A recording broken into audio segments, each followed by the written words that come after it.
Good morning. Zachary here with Channel 1.1 News on ZTV. Today we're talking about lab safety rules.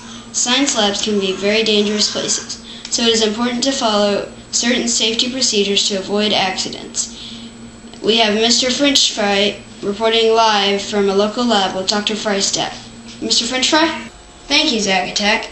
I'm here with Dr. Freistedt, who is going to share with us 3 important safety rules that you should use in a lab. 3 important safety procedures are: always wear protective clothing, never reach across an open flame, and never mix chemicals unless your lab supervisor approves of it. That's interesting. Can you demonstrate for us? Certainly. First of all, you need to protect your eyes and your hands. To protect your eyes, we have safety goggles.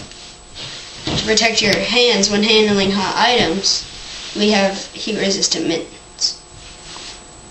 Oh, okay. That's good to know.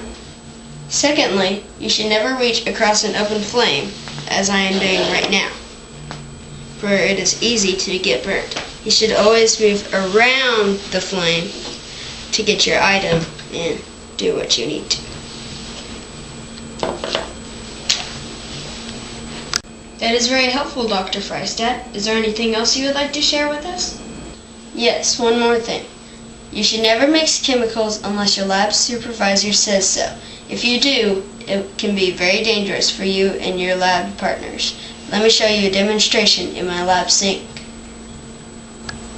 Now we're at my lab sink and I'm going to show you a chemical reaction. But first, I have to put on my safety goggles for safety.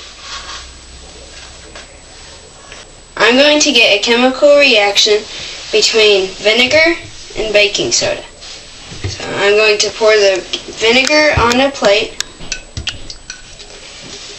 and I'm going to sprinkle some baking soda onto it.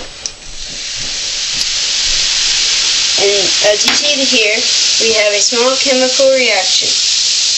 But if you were to mix 2 different, more dangerous chemicals together, you might get a different result, and you and your lab partners could get hurt very badly. That's why you should always listen to your lab supervisor. Thank you for helping us, Dr. Freistedt, understand lab safety. It has been my pleasure. Back to you, Zachary. Thank you, Mr. French Fry and Dr. Freistedt. And that wraps up this report on Channel 1.1 News on ZTV.